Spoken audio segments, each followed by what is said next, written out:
Hello, and welcome to Harry Potter and the Methods of Rationality, the podcast. Written by Eliezer Yudkowsky, read by Eneasz Brodsky, based on the works of J.K. Rowling. Second part of Chapter 84, Taboo Trade-Offs, Aftermath 2.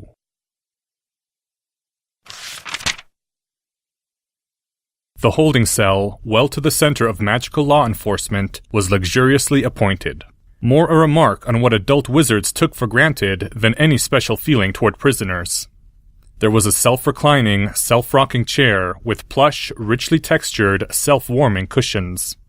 There was a bookcase containing random books rescued from a bargain bin and a full shelf of ancient magazines, including one from 1883. As for toiletries, well, it wasn't exactly luxurious, but there was a spell on the room which put all that business on hold. You weren't to go anywhere that the watching Auror couldn't see you. But aside from that, it was quite a pleasant little cell. The defense professor of Hogwarts was being detained. Not arrested, not even intimidated. There was no evidence to indict him. Except that a terrible and unusual crime had been committed at the Hogwarts School of Witchcraft and Wizardry. And going by previous occasions, the odds were 5-1 that the current defense professor was tangled up in it somehow.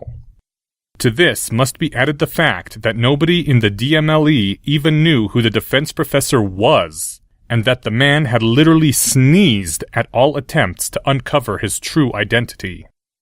Why, no, they hadn't released Quirinus Quirrell back to Hogwarts just yet.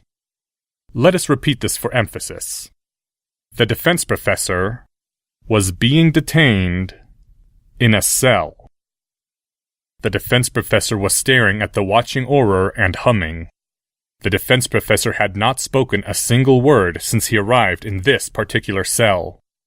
He has only been humming.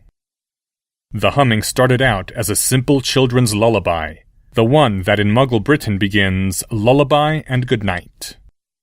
This tune was hummed, without variation, over and over for 7 minutes, to establish the underlying pattern. Then began the elaborations upon the theme. Phrases hummed too slow, with long pauses in between, so that the listener's mind helplessly waits and waits for the next note, the next phrase.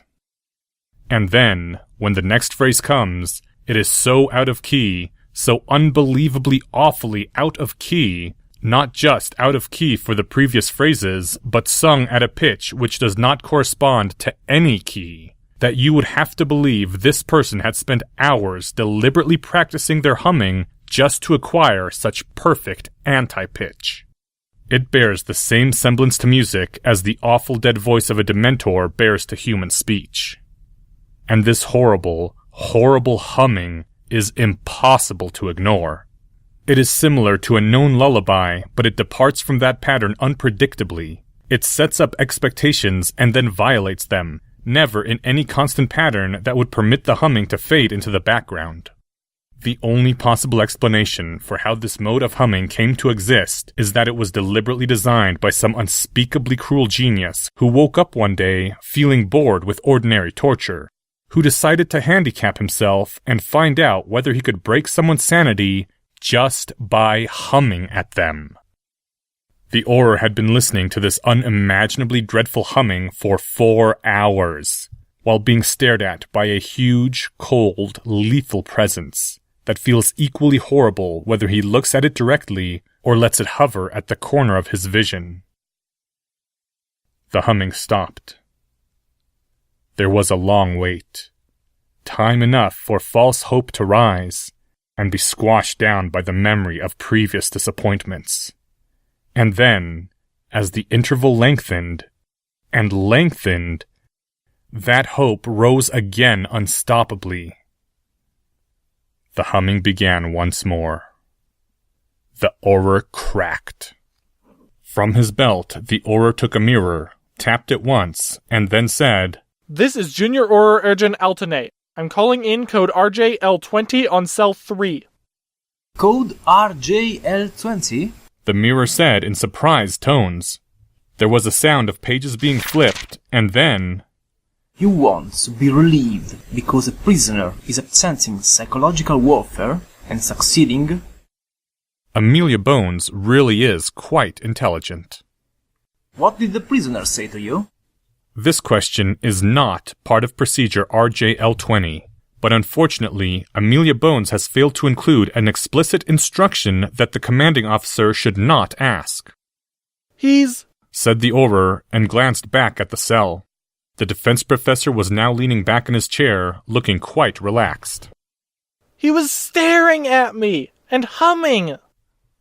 There was a pause. The mirror spoke again. And you're calling in an RJL20 over that? You sure you're not just trying to get out of watching him? Amelia Bones is surrounded by idiots. You don't understand. It was really awful humming. The mirror transmitted a sound of muffled laughter in the background, sounding like it was coming from more than one person. Then speech again. Mr. Alternate, if you don't want to be busted to Junior Auror Second Class, I suggest you buckle down and get back to work. Strike that. A crisp voice said, sounding slightly remote due to its distance from the mirror. Which is why Amelia Bones often sits in on a coordination center of the DMLE while doing her ministry-required paperwork. Or Alternate, said the crisp voice, seeming to approach closer to the mirror. You will be relieved shortly. Or Ben Gutierrez, the procedure for RJL20 does not say that you ask why. It says that you relieve an Auror who calls it in. If I find Aurors to be abusing it, I will modify the procedure to prevent its abuse. The mirror cut off abruptly. The Auror turned back to look triumphantly at where the current defense professor of Hogwarts was leaning back in his cushioned chair. That man then spoke the first words that had left his lips since he entered the cell. Goodbye, Mr. Altoune. A few minutes later, the door to the detention cell opened, and in walked a gray-haired woman, dressed in the crimson-tinged robes of an Auror without any sign of rank or other ornamentation, carrying a black leather folder under her left arm. You're relieved, the old woman said abruptly. There was a brief delay while Auror Altoune tried to explain what had been happening. This was cut short by a nod and a stark simple finger pointing out the door.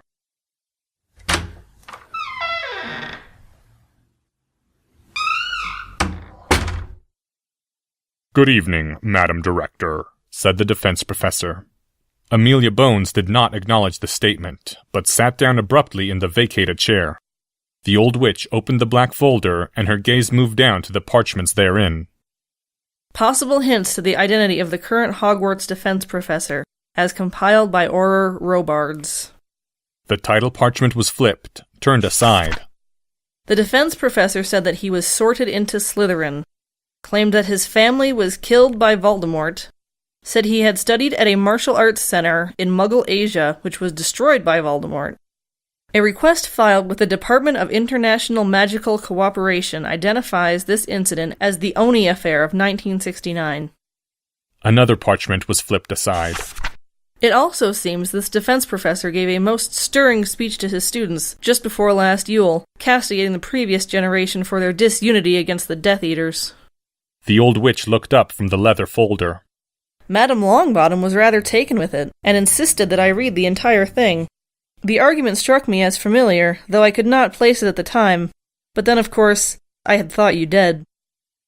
The chief law enforcement officer of Magical Britain was now gazing sharply at the current defense professor of Hogwarts, across the pane of spell-reinforced glass separating them. The man in the cell returned the gaze equably, without apparent alarm. I shall not name any names, but I shall tell a story and see if it sounds familiar.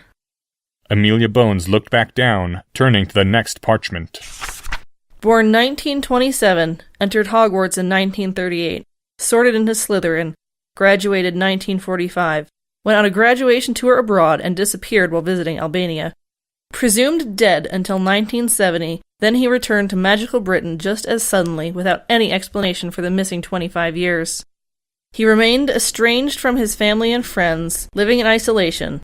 In 1971, while visiting Diagon Alley, he fended off an attempt by Bellatrix Black to kidnap the daughter of the Minister of Magic, and used the killing curse to slay 2 of the 3 Death Eaters accompanying her.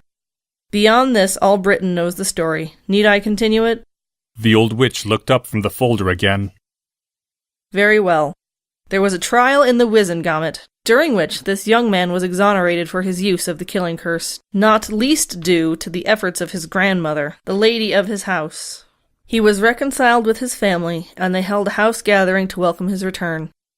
The guest of honor arrived at that gathering to find his entire family slain by Death Eaters, even down to the house elves, and that he himself, of cadet line, was now the last remaining scion of a most ancient house. The defense professor had not reacted at all to any of this, except that his eyes had half closed, as though in weariness. The young man took up his family's seat in the Wizengamot, becoming among the most steadfast voices against you-know-who. Several times he led forces against the Death Eaters, fighting with skillful tactics and extraordinary power. People began to speak of him as the next Dumbledore. It was thought that he might become Minister of Magic after the Dark Lord fell. On the 3rd of July, 1973, he failed to appear at a key Wizengamot vote, and was never heard from again. We assumed you-know-who had killed him. It was a grave blow to all of us, and matters went much worse from that day on. The old witch's gaze was questioning. I mourned you myself. What happened? The defense professor's shoulders moved lightly, a small shrug. You make many assumptions. For myself, I would believe that man died years ago. But if that man is nonetheless alive, then it is clear he does not wish that fact announced, and has reasons enough for silence. That man was once of some help to you, it seems. The defense professor's lips curved in a cynical smile. But I am no longer surprised when gratitude is fleeting. Is there yet more that you would demand from him? The old witch leaned back in her Auror's monitoring chair, looking rather startled, maybe even hurt. No, she said after a moment. Her fingers tapped the leather folder. Nervously, you might have thought, if you had believed that Amelia Bones could ever be nervous. But your house? There are not many ancient houses remaining. It shall matter little to this country whether 8 ancient houses remain or 7. The old witch sighed. What does Dumbledore think of this? The man in the detention cell shook his head. He does not know who I am, and promised not to inquire. The old witch's eyebrows rose. How did he identify you to the Hogwarts wards, then? A slight smile. The headmaster drew a circle and told Hogwarts that he who stood within was the defense professor. Speaking of which, I am missing my classes, Director Bones. You seem to rest sometimes in a peculiar manner. This has also been reported, and you seem to be resting more and more frequently as time goes on. The old witch's fingers tapped the leather folder again. I cannot recall reading of such a symptom, but when one hears of such a thing, one imagines dark wizards fought and terrible curses received. The defense professor remained expressionless.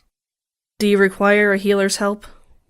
Her own mask had slipped, clearly showing the pain in her eyes. Is there anything at all that can be done for you? I agreed to teach defense at Hogwarts. Draw your own conclusions, madam. And I am missing my classes, of which there are not many left. I would return to Hogwarts now.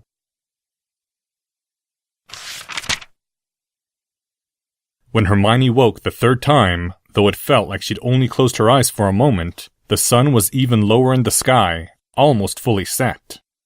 She felt a little more alive and, strangely, even more exhausted. This time it was Professor Flitwick who was standing next to her bed and shaking her shoulder, a tray of steaming food floating next to him. For some reason, she'd thought Harry Potter ought to be leaning over her bedside, but he wasn't there. Had she dreamed that? She couldn't remember dreaming. It developed, according to Professor Flitwick, that Hermione had missed dinner in the Great Hall and was now being woken to eat, and then she could go back to the Ravenclaw dorm and her own bed to sleep the rest of the night. She ate in silence. There was a part of her that wanted to ask Professor Flitwick whether he thought she'd been memory charmed, or she'd tried to kill Draco Malfoy of her own will. Like she remembered doing. But most of her was afraid to find out. Afraid to find out was a warning sign, according to Harry Potter and his books. But her mind felt tired, bruised, and she couldn't muster the strength to override it. When she and Professor Flitwick left the infirmary, they found Harry Potter sitting cross-legged outside the door, quietly reading a psychology textbook. "I'll take her from here," said the boy who lived. "Professor McGonagall said it would be all right." Professor Flitwick seemed to accept this and departed after a stern look at both of them. She couldn't imagine what the stern look was supposed to say, unless it was, "Don't try to kill any more students." The footsteps of Professor Flitwick faded, and the two of them stood alone outside the doors of the infirmary. She looked at the green eyes of the boy who lived, the mess of hair that didn't quite obscure the scar on his forehead. She looked upon the face of the boy who'd given all his money to save her without a second thought. There were feelings inside her, guilt, shame, embarrassment, other things as well, but no words. There was nothing she knew how to say. "So," Harry said abruptly, "I did a quick skim through my psychology books to see what they said about post-traumatic stress disorder. The old books said you should talk about the experience immediately afterward with a counselor. The newer research says that when they actually ran experiments, it turned out that talking about it immediately afterward made it worse. Apparently, what you really ought to do is run with your mind's natural impulse to repress the memories and just not think about it for a while." It was so normal for the way she and Harry usually talked that she felt a sudden burning in her throat. We don't have to talk about it. That was what Harry had just said, more or less. It felt like cheating, maybe even like a lie. Nothing was normal. Everything wrong was still horribly wrong. Everything left unsaid still needed to be said. "Okay," said Hermione, because there wasn't anything else to say. Anything else at all. "I'm sorry I wasn't waiting when you woke up," Harry said as they started to walk. "Madame Pomfrey wouldn't let me in, so I just stayed out here." He gave a small, sad-looking shrug. "I suppose I should be out there trying to run damage control on public relations, but honestly, I've never been good at that. I just end up speaking sharply at people." "How bad is it?" She thought her voice should have come out in a whisper, a croak, but it didn't. "Well, the thing you've got to understand, Hermione, is that you had a lot of defenders at breakfast time today, but everyone on your side was making stuff up. Draco tried to kill you first, things like that. It was Granger versus Malfoy. That's how people saw it. Like a seesaw where pushing his side down meant pushing your side up. I told them you were probably both innocent, that you'd both been memory charmed. They didn't listen. Both sides treated me like a traitor trying to play the middle. And then people heard that Draco had testified under Veritaserum that he'd been trying to help you before the battle. Stop making that expression, Hermione. You didn't actually do anything to him. Anyway, all people understood was that the pro-Malfoy faction had been right and the pro-Granger faction had been wrong. I told them that when the truth came out later, they'd be embarrassed. "How bad is it?" she said again. This time her voice did come out weaker. "Remember Ash's conformity experiment?" Harry said, turning his head to give her a serious look. Her mind was slow to remember for a few seconds, which frightened her. But then the reference came back. In 1951, Solomon Ash had taken some experimental subjects, and each one had been put among a row of other people who looked like them, seeming like other experimental subjects, but actually Confederates of the experimenter. They'd shown a reference line on a screen labeled X, next to 3 other lines labeled A, B, and C. The experimenter had asked which line X was the same length as. The correct answer had obviously been C. The other subjects, the Confederates, had one after another said that X was the same length as B. The real subject had been put second to last in the order so as not to arouse suspicion by being last. The test had been to see whether the real subject would conform to the standard wrong answer of B or voice the obviously correct answer of C. 75% of the subjects had conformed at least once. A third of the subjects had conformed more than half the time. Some had reported afterward actually believing that X was the same length as B. And that had been in cases where the subjects hadn't known any of the Confederates. If you put people around others who belonged to the same group as them, like someone in a wheelchair next to other people in a wheelchair, the conformity effect got even stronger. Hermione had a sickening feeling where this was going. I remember. I gave the Chaos Legion anti-conformity training, you know. I had each Legionnaire stand in the middle and say, "Twice 2 is 4," or "Grass is green," while everyone else in the Chaos Legion called them idiots or sneered at them. Alan Flint did really good sneers, or even just gave them blank looks and then walked away. The thing you've got to remember is, only the Chaos Legion has ever practiced anything like that. Nobody else in Hogwarts even knows what conformity is. Harry, Her voice was wobbling. how bad is it? Harry gave another sad-looking shrug. Everyone in the second year and above, since they don't know you. Everyone in Dragon Army. All of Slytherin, of course. And, well, most of the rest of Magical Britain too, I think. Remember, Lucius Malfoy controls the Daily Prophet. Everyone? Her limbs started to feel cold, like she'd just gotten out of an unheated swimming pool. What people really believe doesn't feel like a belief. It feels like the way the world is. You and I are standing in a private little bubble of the universe where Hermione Granger got memory charmed. Everyone else is living in the world where Hermione Granger tried to murder Draco Malfoy. If Ernie Macmillan... Her breath caught in her throat. Captain Macmillan thinks he's ethically prohibited from being your friend now. Well, he's trying to do the right thing as he understands it, in the world he thinks he lives in. Harry's eyes were very serious. Hermione, you've told me a lot of times that I look down too much on other people. But if I expected too much of them, if I expected people to get things right, I really would hate them then.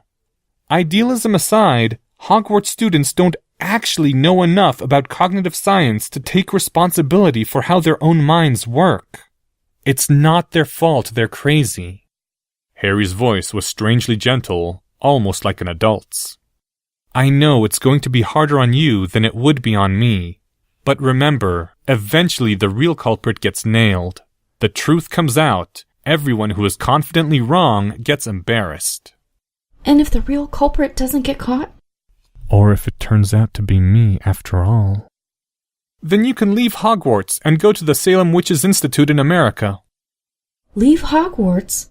She'd never even thought of that possibility except as an ultimate punishment. Hermione, I think you might want to do that anyway. Hogwarts isn't a castle. It's insanity with walls. You have got other options. I'll have to think about it. Harry nodded. At least nobody's going to try hexing you, not after what the headmaster said at dinner tonight. Oh, and Ron Weasley came up to me, looking very serious, and told me that if I saw you first, that I should tell you that he's sorry for having thought badly of you, and he'll never speak ill of you again. Ron believes I'm innocent? Well, he doesn't think you're innocent, per se.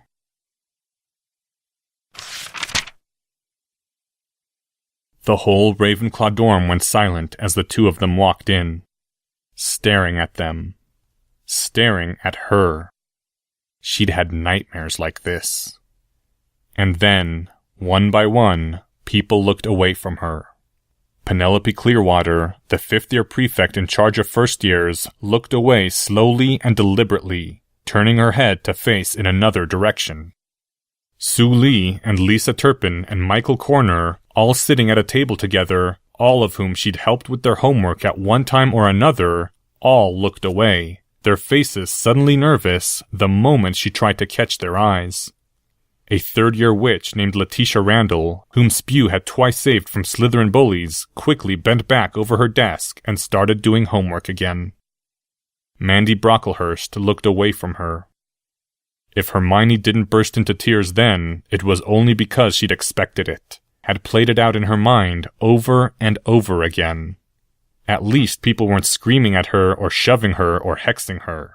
They were just looking away. Hermione walked very straight up to the staircase that led toward the first-year girls' dorm. She didn't see Padma Patil or Anthony Goldstein looking at her, those two lone heads turning to track her as she left. From behind her, she heard Harry Potter saying, in a very calm tone, "Now, eventually the truth's going to come out, you all. So if you're all that confident she's guilty, can I ask you all to sign this paper right here, saying that if she later turns out to be innocent, she gets to say I told you so, and then hold it over you for the rest of your lives? Step on up, one and all. Don't be cowards. If you really believe, you shouldn't be afraid to bet." She was halfway up the stairs when she realized that there would be other girls inside her dorm room, too.